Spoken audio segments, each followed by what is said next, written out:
தமிழடியான் சொந்தங்கள் அனைவருக்கும் வணக்கம். யாழ்ப்பாணத்தில் சட்டவிரோதமாக கட்டப்பட்டிருக்கும் கட்டிடங்கள் மற்றும் நீர் வழிந்தோடும் பகுதிகளை மறைத்து கட்டப்பட்டிருக்கின்ற கட்டிடங்கள் பற்றிய முதல் கட்ட விவரங்கள் வெளியாகியுள்ளன. அது குறித்து விரிவாக பார்க்க இருக்கின்றோம். அத்துடன் ஜனாதிபதி அனுரகுமார திசாநாயக்கா அவர்களை நெல்சன் மண்டேலா என வர்ணித்து ஆங்கில பத்திரிகை கட்டுரை ஒன்று வெளியிட்டுள்ளது. அது குறித்தும் பார்க்க இருக்கின்றோம். அத்துடன் பாராளுமன்ற உறுப்பினர்களாகிய சிவஞானம் ஸ்ரீதரன் மற்றும் கஜேந்திரகுமார் பொன்னம்பலம் ஆகியோர் சந்தித்து சில முக்கியமான விடயங்கள் குறித்து கலந்துரையாடியுள்ளதாக தகவல் ஒன்று வெளியாகியுள்ளது. அது குறித்தும் பார்க்க இருக்கின்றோம். அத்துடன் பாராளுமன்றம் இன்று காலை கூட இருக்கின்றது. 4 நாட்கள் இடம்பெற இருக்கின்ற பாராளுமன்ற அமர்வுகளின் போது சில முக்கியமான விடயங்கள் விவாதிக்கப்பட உள்ளன. அது குறித்தும் பார்க்க இருக்கின்றோம். அத்துடன் இன்றும் ஒரு கேலி சித்திரமும் இருக்கிறது. எனவே எல்லாவற்றையும் தொகுத்து இந்த காணொளியில் பார்க்க போகின்றோம். வாருங்கள் காணொளிக்குள் போவோம். உங்கள் எல்லாருக்குமே தெரியும், வடமாகாண ஆளுநர் கௌரவ நாகலிங்கம் வேதநாயகன் அவர்கள் அறிவித்திருந்தவர், யாழ்ப்பாணத்தில் சட்டவிரோதமாக கட்டப்பட்டிருக்கின்ற கட்டிடங்கள் நீர் வழிந்தோடும் பகுதிகளை மறித்து நீர் வழிந்தோடுவதற்கு இடைஞ்சலாக கட்டப்பட்டிருக்கின்ற கட்டிடங்கள் அனைத்தும் இடித்தளிக்கப்பட வேண்டும் என்று சொல்லி அவர் உத்தரவு பிறப்பிச்சிருந்தவர். அதுக்கு பிறகு நாங்கள் எங்களுடைய வீடியோக்களில் சொல்லியிருந்த நாங்கள் என்னென்று சொன்னால், பொதுமக்கள் இதை கேட்டுட்டு அப்படி இருக்கக்கூடாது, பொதுமக்கள் ஒத்துழைக்கணும், எங்கெங்கெல்லாம் கட்டிடங்கள் இந்த மாதிரி கட்டப்பட்டிருக்கோ அவற்றினுடைய விவரங்கள் எல்லாத்தையும் நீங்களே திரட்டி வெளியில் சொல்லணும், சமூக வலைத்தளங்களில் சொல்லணும் என்று சொல்லி, அந்த அடிப்படையில் இப்போ சமூக வலைத்தளங்களில் வெளிவந்திருக்கிற தகவல்களின் அடிப்படையில் நிறைய பொதுமக்கள் இதில் ஆர்வத்தோடு கலந்து கொண்டு தங்களுடைய பகுதிகளில் இருக்கக்கூடிய சட்டவிரோதமான கட்டிடங்கள், கால்வாய்களை மறித்து கட்டப்பட்ட கட்டிடங்கள் என்று சொல்லி அவற்றினுடைய புகைப்படங்கள் மற்றும் விவரங்கள் எல்லாத்தையும் வெளியிட ஆரம்பிச்சிருக்கணும். எனவே இதுவரை கிடைக்கப்பட்ட தகவல்களின் அடிப்படையில் ஒரு சில முக்கியமான இடங்களை பற்றி நான் இதிலே குறிப்பிடுகின்றேன். முக்கியமாக யாழ் நகர மத்தியில் 2 நட்சத்திர விடுதிகள் இந்த மாதிரி கட்டப்பட்டிருக்காம். நீர் வழிந்தோடுற பகுதிகளை மறைச்சு அந்த 2 நட்சத்திர விடுதிகளும் கட்டப்பட்டிருக்கு என்று சொல்லி ஒரு தகவல் வந்திருக்கு. அந்த நட்சத்திர விடுதிகளுடைய பெயர் விவரங்கள் குறிப்பிடப்படையில. எனவே சம்பந்தப்பட்ட அதிகாரிகள் இது சம்பந்தமாக ஆய்வு நடத்துவது மிகவும் அவசியமாகும். அத்துடன் பிரபலமான நகைக்கடை ஒன்றின் கார் பார்க்கிங் இந்த மாதிரி சட்டவிரோதமான முறையில் கட்டப்பட்டிருக்காம். நீர் வழிந்தோடும் பகுதியை மறைச்சு கட்டப்பட்டிருக்கு சொல்லி சொல்லப்பட்டிருக்குது. எனவே பொதுமக்கள் தகவல் திரைக்குள்ள அவர்கள் பயப்படுவினம், எந்த நகைக்கடை எந்த நட்சத்திர விடுதி என்று சொல்லி பெயர் குறிப்பிடுறதுக்கு அவர்கள் பயப்படினமோ என்னவோ தெரியல. ஆனால் விவரங்கள் சொல்லப்பட்டிருக்குது. அதே மாதிரி பார்த்தீங்கன்னு சொன்னா, பொம்மை வெளி பகுதியில் கடலுக்கு நீர் போற அந்த வழியை மறிச்சு அதில் ஒரு குடியிருப்பு ஒன்று கட்டப்பட்டிருக்கு சொல்லி இன்னும் ஒரு தகவல் வந்திருக்குது. அதே மாதிரி யாழ்ப்பாணம் போதனா வைத்தியசாலையில் தண்ணி ஓடுறதுக்கே இடமில்லாத வகையில் நிறைய கட்டிடங்கள் வளைச்சு கட்டப்பட்டிருக்கு சொல்லி சொல்லப்பட்டிருக்குது. எனவே யாழ் போதனா வைத்தியசாலைக்குள்ள நீர் வழிஞ்சு ஓடுறதுக்கு இடம் இருக்கா இல்லையான்றதை பற்றி அதையும் சம்பந்தப்பட்ட அதிகாரிகள் உறுதிப்படுத்தணும். என்ன சொன்னா, ஆஸ்பத்திரிக்குள்ளேயே தண்ணி ஓடுறதுக்கு இடம் இல்லை என்று சொன்னா அது மிகவும் கஷ்டம். அங்கேயே ஒழுங்கான வடிகால் அமைப்பு இல்லை என்று சொன்னா அது கஷ்டமோ கஷ்டம். எனவே இது சம்பந்தமாக அதிகாரிகள் உரிய நடவடிக்கை எடுக்கணும்.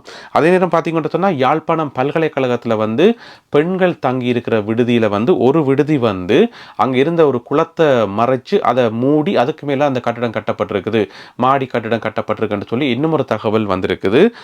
அதே மாதிரி ஒரு சில புகைப்படங்களும் வெளிவந்திருக்குது. இப்போ நீங்கள் பார்க்குற இந்த புகைப்படங்கள் முதலாவது பார்த்தீங்கன்னு சொன்னால், கொக்குவில் பொற்பதி சன சமூக நிலையம் என்று சொல்லி அந்த கட்டடம் கட்டப்பட்டிருக்கிற விதத்தையே பாருங்க, அது எவ்வளவு தவறான முறையில் கட்டப்பட்டிருக்கு சொல்லி. இப்போ அடுத்த புகைப்படத்தை பார்க்கலாம். இதில் பாருங்க 2 கட்டடங்கள் இருக்குது. இதுவுமே அந்த தண்ணி வழிஞ்சோடுற இடங்களை மறைச்சு கட்டப்பட்டிருக்குது. எனவே இந்த தகவல்கள் எல்லாமே பொதுமக்கள் தாங்களாக முன் தண்ணி இயல்பாக சொன்ன தகவல்களாகும். எனவே இதை அப்படியே 100க்கு 100 வீதம் எடுத்துக்கொள்ளாமல் இதை அதிகாரிகள் ஆய்வு செய்யணும். சம்பந்தப்பட்ட அதிகாரிகள் ஆய்வு செய்யணும்.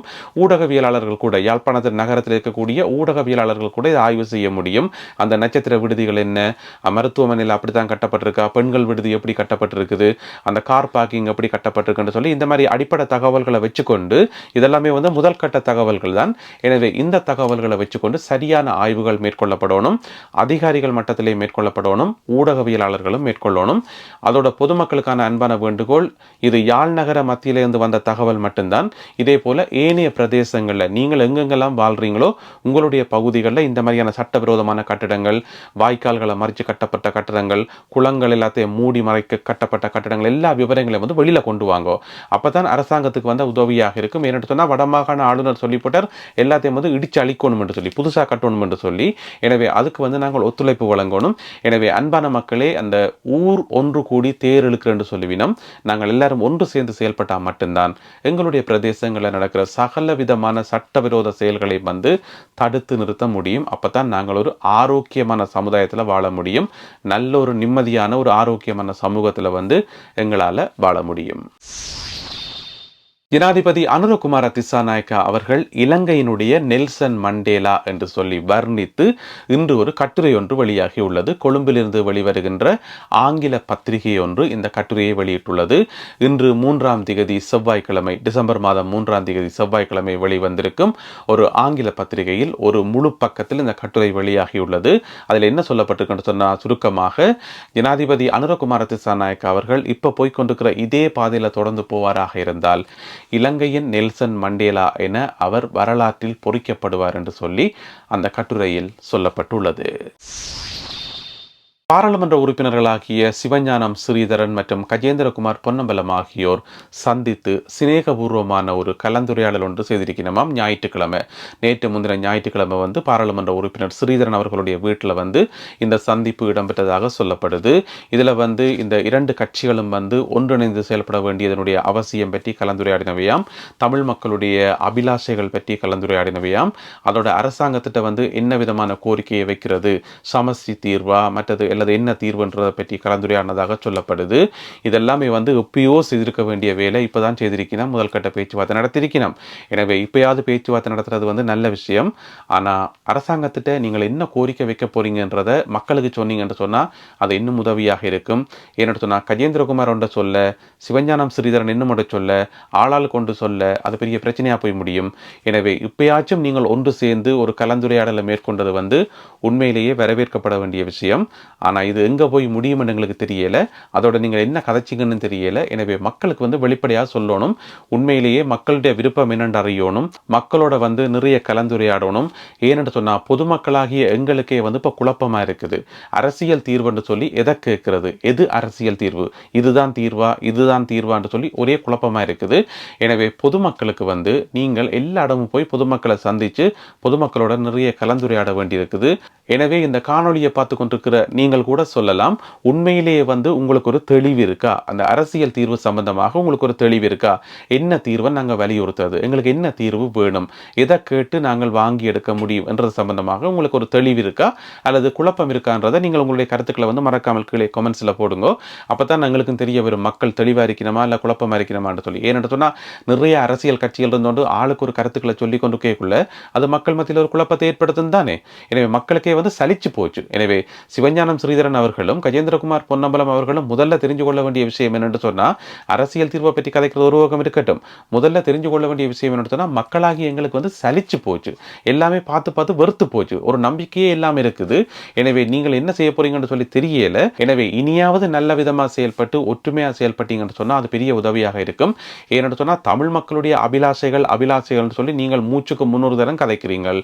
அந்த தமிழ் மக்களுடைய அபிலாஷைகளில் முதலாவது அபிலாஷையை வந்து நீங்கள் எல்லோரும் ஒற்றுமையாகணும் என்று சொல்லி, எனவே முதலாவது அபிலாஷையை வந்து முதல்ல நிறைவேற்றுங்கோ, மிச்சத்தை பிறகு பார்ப்போம். பாராளுமன்றம் இன்று காலை 9:30 மணிக்கு கூட இருக்கின்றது.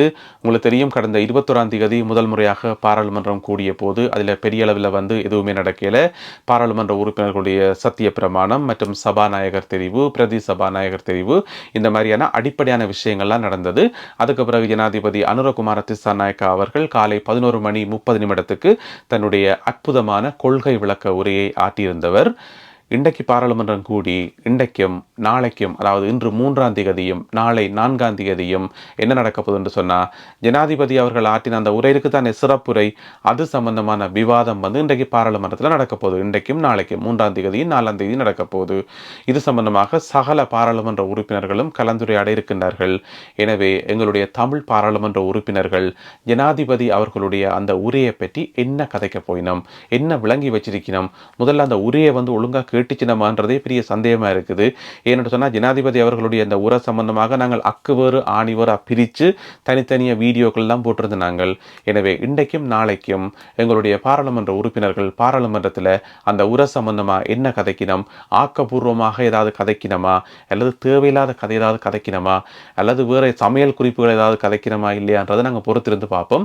எனவே இன்றைக்கு நாளைக்கும் என்ன கதைக்கணும்ன்றதை வச்சுக்கொண்டு நாங்கள் மிச்சத்தை கணிக்க முடியும். இவியல் சரியான பாதையில் தான் போயினமா அல்லது வேறு எங்கேயாவது குறுக்கால போயினமான்னு சொல்லி.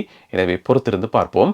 பாராளுமன்றம் இன்று காலை 9:30 கூடி மாலை 5:30 வரைக்கும் நடக்கும். பிறகு நாளண்டைக்கு 5ஆம் தேதியும் 6ஆம் தேதியும் இடைக்கால வரவு செலவு திட்டம் சமர்ப்பிக்கப்படும். 5ஆம் தேதி, அதுக்கு பிறகு 5ஆம் தேதியும் 6ஆம் தேதியும் அந்த இடைக்கால வரவு செலவு திட்டம் சம்பந்தமான விவாதம் பாராளுமன்றத்தில் நடைபெறும். ஆக மொத்தம் இன்றையிலிருந்து அடுத்து வரும் 4 நாட்களுக்கு பாராளுமன்ற அமர்வுகள் இடம்பெற உள்ளன. அடுத்ததாக இன்றைய கேலி சித்திரம் கார்ட்டூன்.